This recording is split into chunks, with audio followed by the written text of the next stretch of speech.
Good afternoon. Thank you so much for all the history lessons. I thought I would maybe share some of my own. I'm going to start with a quote. The initiative petition is a power the people have reserved to themselves. The law would repress citizen involvement and increase costs for collection and litigation. The law added burdensome filing requirements that would result in some chilling citizen participation, and any resulting attempts to change a petition after it is filed would result in additional delays. It is through the initiative petition process that those who have no influence with elective representatives may take their cause directly to the people. The General Assembly should be reluctant, therefore, to enact legislation which places any impediments on the initiative power which are inconsistent with the reservation found in the Constitution. That was Governor John Ashcroft when he vetoed initiative petition reform on June 27th, 1992, when Democrats held the supermajority. So I understand why a supermajority would hate the initiative petition process. Because you go back to 1980, when the Hancock Amendment, which was put forward with the help of the Missouri Farm Bureau, passed by 55%, right? And so the Democratic supermajority didn't like the initiative petition process. So it's almost like it's a check on the tyranny of the supermajority. That's really interesting. So, wanted to get your thoughts on that, and also wanted to ask about all of these out-of-state special interest groups. I mean, surely no one in this room is taking contributions from anyone like that, right? We don't take out-of-state money, do we? Do you? I don't know.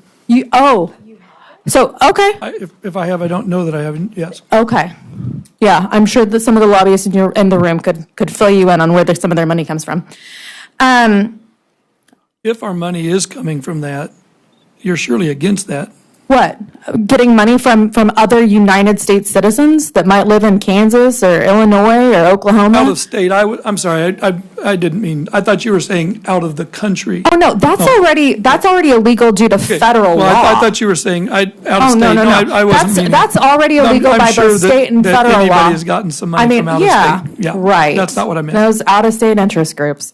Not out of country, which is, like I said, I thought you were saying foreign. Already illegal by both federal and state law. So, well, actually, the FEC said that that foreign contributions were illegal, and that's one of the reasons there's been pushes across the state to make sure, because the FEC, the Federal Election Commission, did in 2021 allow for federal contributions and therefore or out of country foreign contributions, and that's one of the reasons at the federal level. Well, obviously, if it's true for the federal level, then that also makes it true. No, there are different laws that govern state and federal election law. That's true, but without a specific provision in state, if the federal changes it, that makes it true. So is it already illegal in the state of Missouri to accept foreign money for our elections? I think so. Okay. So I heard a lot of accusations in the last inquiry about foreign money being used in IPs, meaning foreign out-of-country money, not out-of-state money, which I think we just differentiated. Can you tell me when and where and by whom and on what IP that was made? There is an initiative in another state that there is. I can cite an example. Oh, in another state? But not in our state necessarily. Okay, thank you so much. But we don't have a reporting requirement that would look into that. I'm so sorry, we are limited on time. If we don't have a position that would allow us, if we haven't got any reporting requirement, how am I going to be able to know that? Okay, so what state was that? What state and what IP was that happened? I had to look them up because I don't have all of this and okay, but not in this, you don't have any examples of what the previous representative accused of foreign money being used in the IP process in the state of Missouri. Is that correct? That's correct. Okay, thank you so much. So we were talking earlier about other IPs that have passed, and I want to run this by you, and you don't have to tell me how you voted, but I want you to stop me if your supermajority has supported any of the following initiatives that have since been added to the Constitution: Medicaid expansion, medical or recreational marijuana, reproductive health care, the overturning of right to work, Clean Missouri. I could keep going. Because I understand why the Republicans of this state and in this body want to stop the people's voice from being reflected at the ballot box. It's because they're wrong.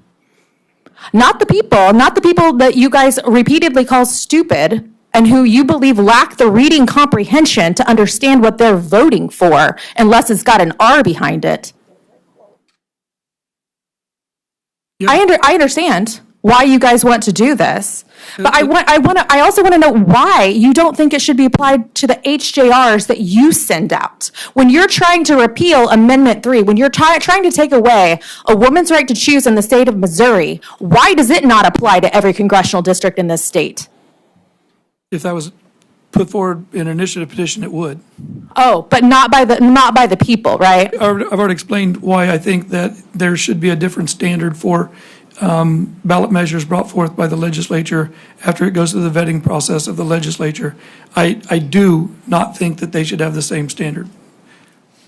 Why? If you go through the process that and you are familiar with it since you're participating in it right now, there is a hearing that goes on when the bill is introduced in HCR right now, and then there's there's thorough vetting too, right? 24 hours notice. The public is barely able to make it here. Have you heard this? It's a really great process. Have you heard this amendment before? It's very transparent. Yeah, I think you've heard this a few times. I mean, we've never seen it to this extent, where you were trying to make it to where one congressional district that doesn't have the majority vote kills the entire initiative. Kind of like what happens in the Senate if one Senate filibusters. Okay. Okay, so very you'd like similar. to. That's the check and balances that are put into the House and Senate rules to make sure that it keeps that type of thing from going on. The tyranny, interesting. The tyranny of the majority. Okay. Thank you, Mr. Chair.